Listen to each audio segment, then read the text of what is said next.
There's nothing like league. And this is the Betfred Super League.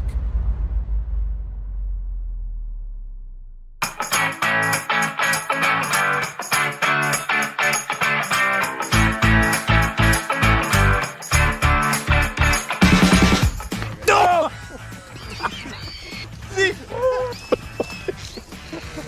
Got me here. It took a big chunk out of me. Bleeding. It's bleeding. Oh no, it's bleeding. The thing just ripped my ear off. What do you think?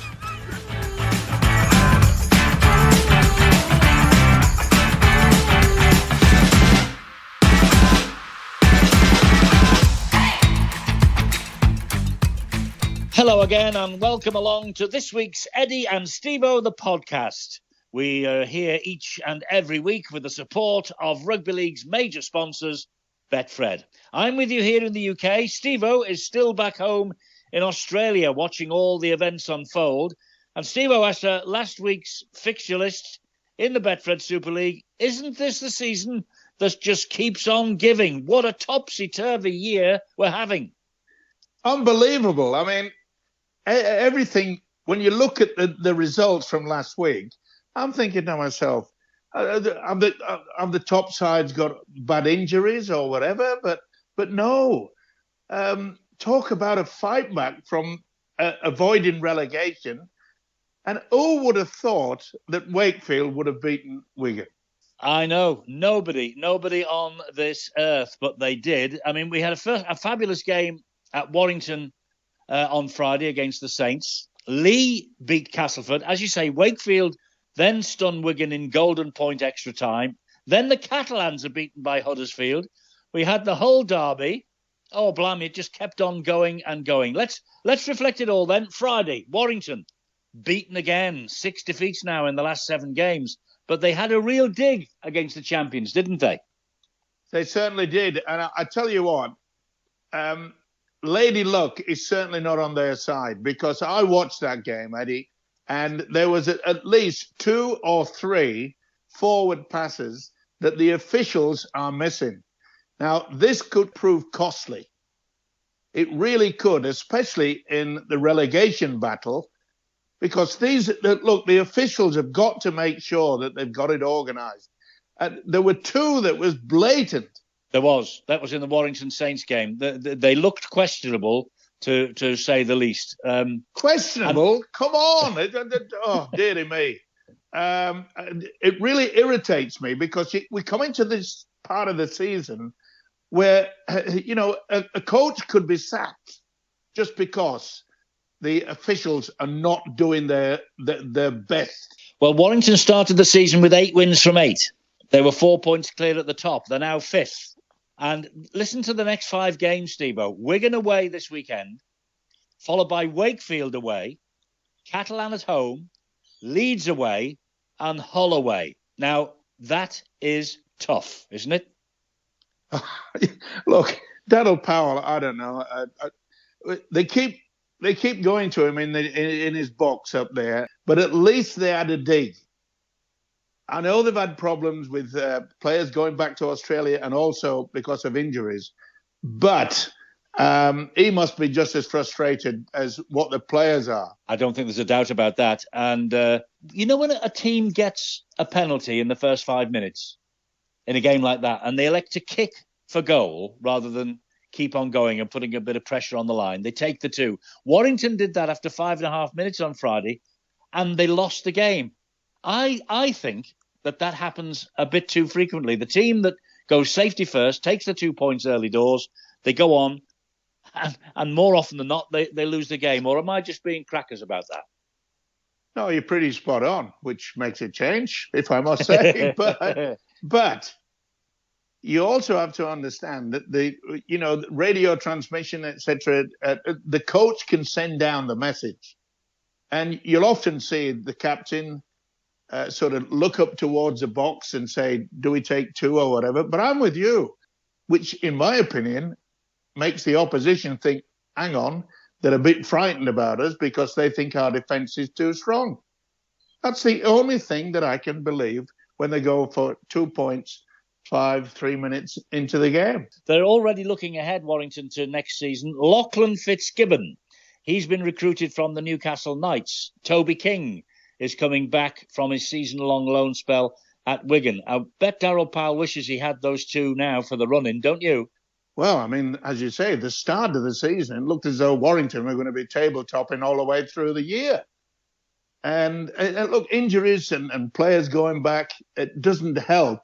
But I suppose deep down, Powell will be saying to himself, well, at least we had a dig, which they haven't been doing over the past 4 or 5 weeks. Absolutely right. He said he felt it might be a turning point for them in the season. And with that run of games that I've already mentioned still to come, let's hope he's right. But hey, aren't Saints coming good at just the right time? 12-20 down after Dufty's 90-metre try. Lomax and Dodd, their tries won it for Saints. Walmsley and Knowles returning at just the right time.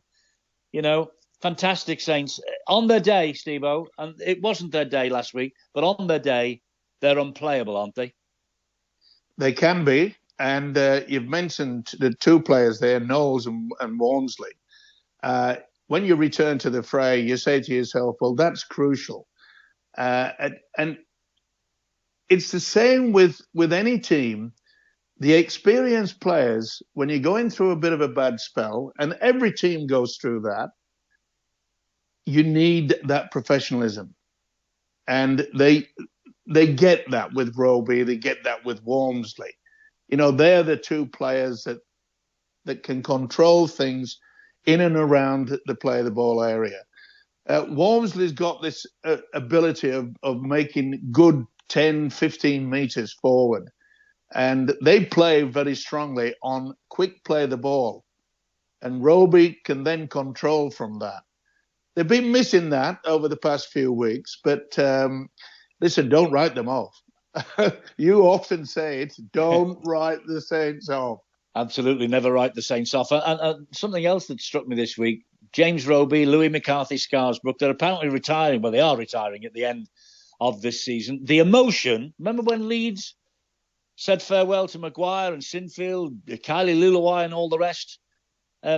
They really dug deep for the grand final. I just wonder whether that emotion can take Saints to a 5th crown in a row. I wouldn't back against them. I would not have a bet against them doing that because they, as I said, you need leaders, especially in a time when you're just a little bit off colour. You're not playing the same sort of thing. And you go back and you say, right, what did we do to become so successful? And you look at those experienced players. And if they're all out on the pitch at the same time, you've got a chance. As you say, don't write them off. But now, look, the result of the weekend. Can anyone believe this? Wakefield 27, Wigan 26. Will Dagger's penalty late on squared the scores up. Then Dagger again hit their winning drop goal in Golden Point. That's 3 successive home wins for Wakefield now. Leeds, Salford and Wigan. Is the great escape on? Well, it looks like it. It looks as though I'm going to have to uppercut myself, not just once, not just twice, but get into double figures, because I honestly thought that they would not get away from relegation. And sometimes criticism can lift a team. I've criticised them. I said that they were gone. I'm sure that there must have been thousands of people that said, well, they're ready for the chop. And what about the build-up? They'll be playing Castleford, what, in a fortnight's time? Yeah, August the 20th, Stevo. And it's at Wakefield as well. Remember that £1 million match that we did at Wakefield against Castleford? There was a massive crowd, biggest crowd ever, I think, for a Super League game at Bellevue. And Wakefield that day came out on top, a bit of John Keir magic. I just wonder if it's going to happen again and Castleford are going to get dragged back into this relegation dogfight. Well, I reckon over the next fortnight, you may see quite a few different names on both sides. Because like in the olden days, the clubs that would look as though they're going to be threatened for relegation, they threw money about as though it was like confetti to make sure that they got players. So some were flown over from Australia. Some was changing clubs just to ensure that they stayed in Super League. And this scenario is going to be exactly the same thing. You probably won't be able to buy a ticket for it. No, it'll be a great game, won't it? It really will. You're right about them looking around and bringing in reinforcements. They've brought David Fafita in, of course. The good news apparently today about Luke Gale is that he might be back in a fortnight. They thought his season's gone, but there's now talk that Luke Gale will now play out for the rest of the season. And they've also signed Josh Griffin. He's left Hull with immediate effect, and he's joined Wakefield's fight for survival. So Wakefield, with new owners on the verge of taking over, with the new stand, with the new pitch, they're having a go to stay in Super League where they believe they belong. You've mentioned it again, Eddie. Money. If you find someone that's got lots and lots of cash, yes, you can save the club. Evidently, money, for once, is coming in from outside sources to keep these clubs alive, which is fantastic. It is. I bet Castleford wish they had a fairy godfather waiting, because they really are in a scrap at the moment. They're beaten by Lee also on Friday. This was Lee's 11th win in the last 10 games, and their first win at Castleford in 45 years. Castleford, I mean, 2017, what a year that was. I just can't believe that they've slipped, and they're now maybe going to be battling with their neighbours for avoiding relegation. Oh, not maybe, they are. Buy the tickets now for that clash. Castleford Wakefield, I reckon that is going to be the one that could change it. I've looked at the fixture list, and both those teams have got some very, very tough games coming up. The main advantage is, I think, Wakefield are 5 home games. It's not an easy run-in, but it is an easier run-in than Castleford have. I mean, that is one, you're right. I mean, mark it down, August the 20th. What a game that's going to be at Bellevue. Not only that, Eddie, I will be there. Will you be God? You coming back? I'm coming back, yes. The bald-headed one will be on the flight in August. I haven't worked out which particular day, but by the end of August, midway through August, I should be knocking on your door, Eddie, and looking for somewhere to stay. Oh, well, that doesn't surprise me either. Good. Well, and also, I tell you what, the pubs around where you live will be thrilled that you're coming back. Thrilled that you're coming back. Now then, Saturday, Catalan beaten by Huddersfield, who are also on the slide. Who would have thought that one would come along? And just after Steve McNamara is named as the coach of the month for June as well. Flipping heck, Steve. What's going on this year? What is going on? Listen, I've got no idea. The one good thing about it is that at least we're starting to get a little bit more exposure. You know, when you get an upset like that, all of a sudden the newspapers and the radio and all the media say, oh, what about so-and-so? Isn't it amazing that the media, they only wait for shocks? The problem we've had with all of this is that we had the Ashes test, which thank God England won, the cricket, and we're right in the middle of Wimbledon. So that is dominating the back pages. But you're right, up here in the north, and I'm sure down there in Australia and rugby league country, there's a little bit now being spread into the papers and into the media, into the social media, into the podcasts like this. We're all talking about it. We're all talking about the game. And rightly so, because I've been hammered down here in Australia in regards to the cricket, and wasn't it amazing where Canberra, right? Elliot Whitehead and the Canberra players, after scoring a try, they emulated the Bairstow wicket. Amazingly, Piers Morgan is at a real shot at Elliot Whitehead. Is saying that, it was disgraceful that they do that. What he didn't know is the fact that last weekend it was all about a July celebration. if you celebrate it after scoring a try, it's all about who's going to win a pot of money, which will go to raise funds for charity. Oh, right. Okay. So Piers Morgan has jumped on the bandwagon and said it was a disgrace, when really he should have got a little bit more knowledge about it, because they're doing this for charity. So the best try-scoring celebration of the weekend won a couple of bob for charity. How good's that? Not just a couple of bob. We're talking thousands, Eddie. Wow. Thousands and thousands of dollars. So it's not a case of, in the olden days, passing a bucket round the crowd. We're talking about something that they've done on a regular basis down under. The NRL said we'll try our best to do that. Now, talking of the NRL, we have a bit of a problem here, Eddie, in the fact that the Players' Union have come out and they will boycott over the next 2 or 3 weeks. No interviews. The media will not be involved. The New South Wales versus Queensland state of origin, and it's all about the Rugby League Players Association, which the man in charge is Clint Newton. Remember, he used to play with Hull Kingston Rovers. Well, he's the Players' Union chief executive, and he just says that we can't come to an agreement in regards to the Players' Union having a deal which will make sure that the transfer systems are good, that the health insurance is high, and the revenue distribution. They are the major points of contention.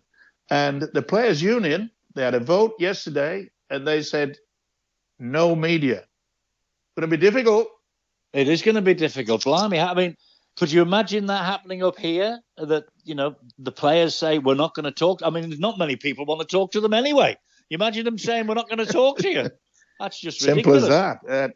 Yeah, well, as I say, I mean, look, I know Clint Newton very, very well indeed.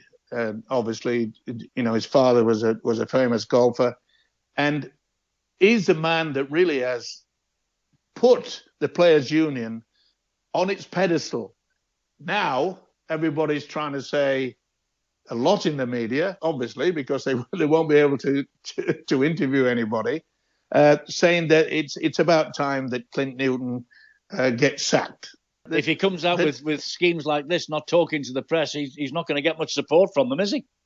No, that is for sure. But also, it's not just one-sided. Quite a few of the media have said, well, you can't have the NRL just running, over the top of the Players' Union. In the past, it was all about insurance, which was good because it's a tough game. A lot of people have to retire, injured, etc., and so forth, and they need finance. Not every single rugby league player is on mega money. So you've got to say that in many ways, you've got to have someone strong to take on the establishment. And Clint Newton, and also the people on the executive of the Players' Union, they also voted. It's not just about one man, Clint Newton, saying, well, this is what we're going to do. Their committee have made it quite clear. So it's a real dogfight, I'll put it that way. Remember Josh Reynolds playing with Hull? Yes. Well, Josh Reynolds, in a tearful interview, this was before the boycott, has retired. Now, he came back and was part of the 30 players' participation for the Canterbury Bulldogs. He will now play his last game in the reserve grade in the New South Wales Cup competition, mainly due to the fact that Toby Sexton has been transferred from the Gold Coast to the Bulldogs, and he retires this weekend. And Canterbury are doing the right thing as well. They're going to name, they don't play at the major stadiums, the New South Wales Cup competition, but his last game, and they are going to name the stand after him for that particular game. He's been a great player. And I'll tell you something, Eddie. Josh Reynolds in Australia was a tough hombre. Boy, was he tough. We saw a little bit of it when he was playing with Hull. But in Australia, there's quite a lot of players that say, "I'm glad he's retiring." I bet they do. He was that type of player, Eddie. Fair enough. It was a player that all the opposition fans loved to hate, and also all the opposition players loved to hate. But he's retiring. He's been a good servant to the game of rugby league.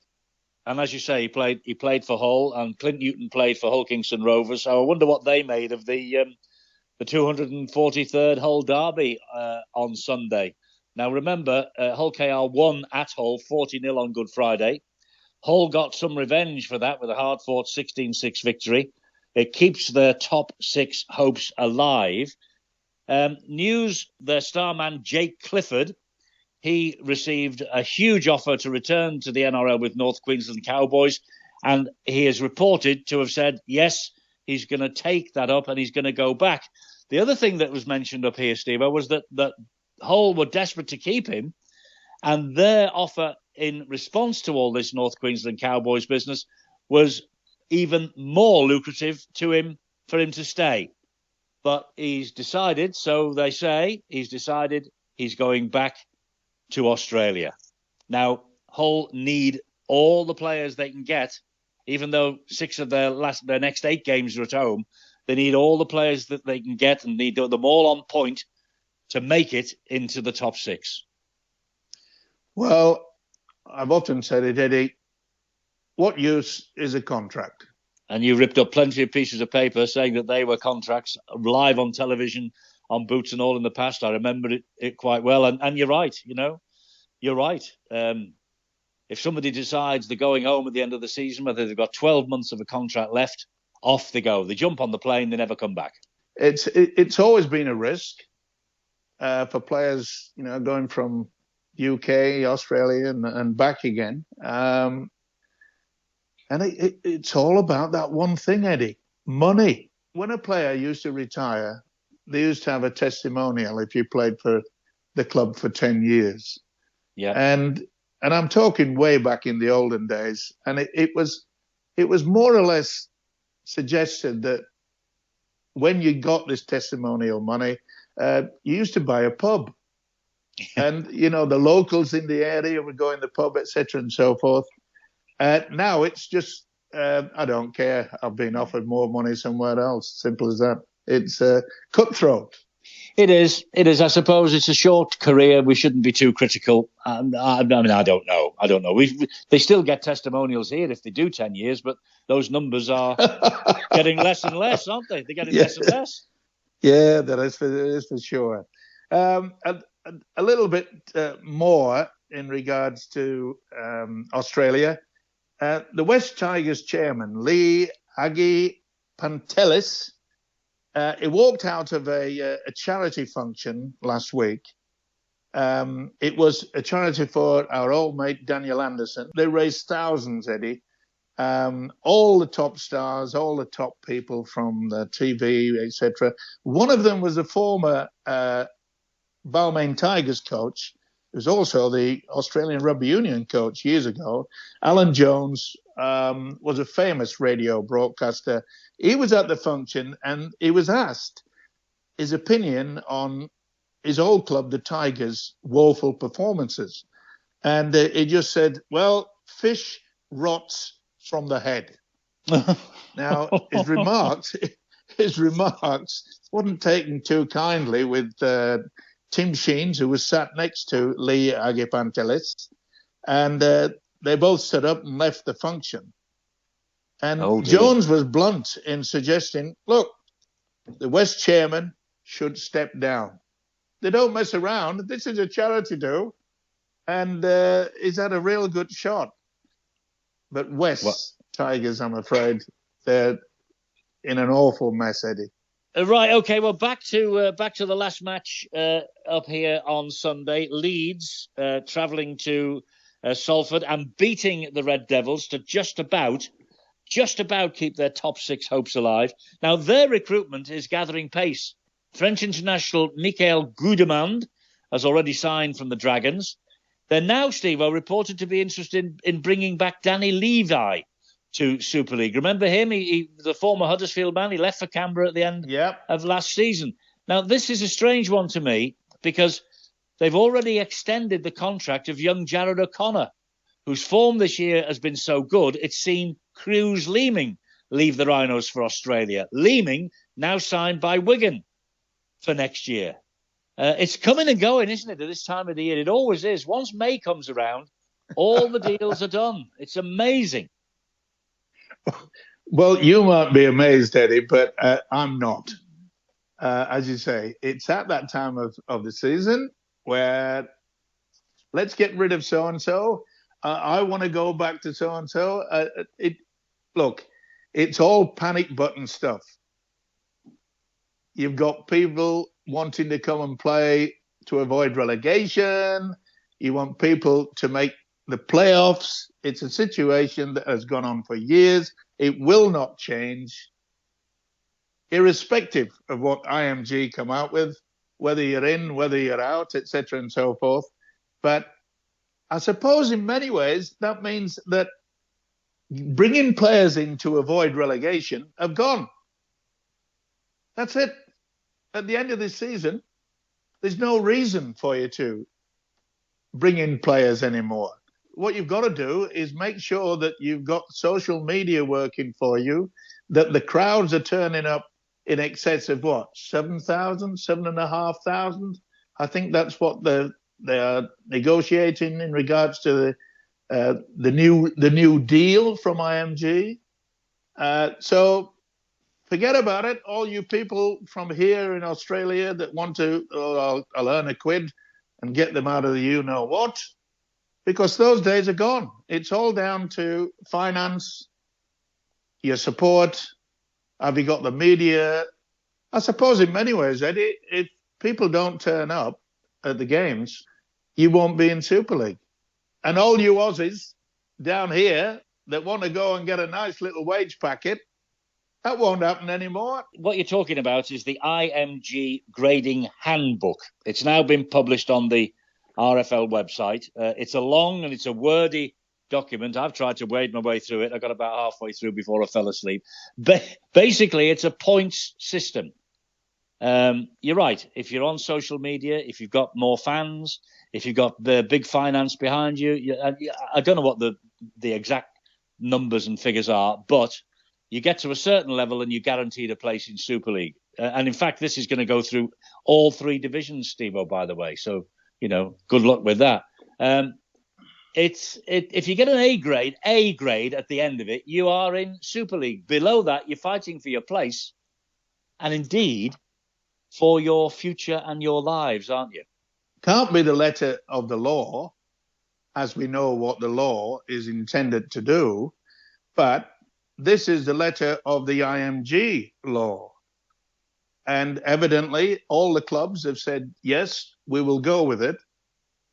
And all I can say is that it's going to be extremely difficult unless, and you mentioned it earlier in this program, in regards to the fact that you've got a fairy godfather or a fairy godmother who's got a few million stacked away in the side to keep them away. It's not just about the money, evidently. You've got to get the crowds. You've got to get the crowds, Stevo. You won't get the crowds if you're playing rubbish on the field. I can't see them turning up just because, we've got to keep going because we're going to stay in Super League. If they're getting beaten every week, they ain't going to show up, are they? It might be difficult to get 7,500 fans to turn up because they'll just sit at home, order a pizza and watch it on TV. I know it is a problem. I think that is a major problem. Having said that, Stevo, we know there's nothing like actually being there, is there? Yeah, you can watch it on the telly. You can enjoy it coming into your living room. You've got to be there to really enjoy the full experience. That's what I think anyway. And I suppose in many ways, a lot of the fans will say, well, if we don't turn up, even though we might avoid relegation, we still might not be going into the Super League. That's right. It's a difficult situation, not only for the clubs and the players, but what about the fans? I know. What do they think about all this? This only comes in, by the way, at the end of next season. You know, the grading comes in for 2025. So whatever happens next year, I think that will be the Super League moving forward ad infinitum, unless somebody comes out of the pack in the Championship. I don't know who that might be. Featherstone are obviously very, very keen. Toulouse will be very, very keen. I'm sure Widnes and Bradford would love to get back to, to their glory days. But do they have the wherewithal? I'm not quite sure. Well, the one thing you mentioned, Bradford. Bradford have got really great support. And I'm confident that if they did ever get back into Super League, it would be because the Bradford fans who have turned up in their thousands, even though they're not in the top division, they still attract quite a good crowd. And if they did get into the top division, Eddie, they would have no problem getting 7,500 or 10,000 people coming. No. Because the following has always been very, very high. Yeah, we've had some great days at Odsal, haven't we? We really have. With all this that's going on, I'm not saying that I'm delighted to be out of it, but it's nice to just sit on the sideline, watching what's happening and just either shaking your head or nodding your head and being either in agreement or the other way round. Well, I'm on the verge of having to get my lovely wife to take a video of me giving myself 20 uppercuts if Wakefield survive. And I will do that. I will put it down on video of myself uppercutting myself. You might come to regret that quote last week.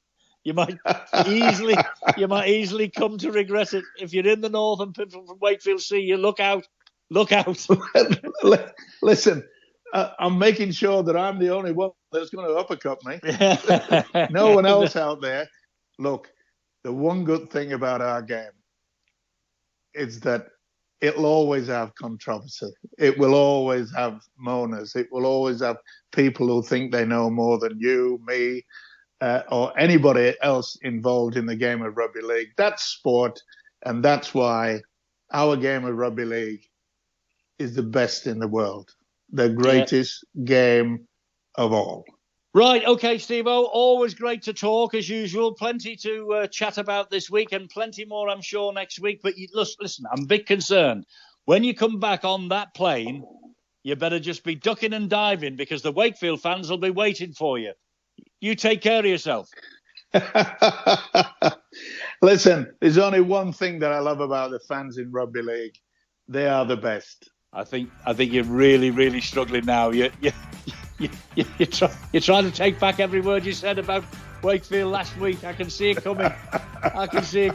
They'll never forgive you. We'll talk next week. Take care, top man.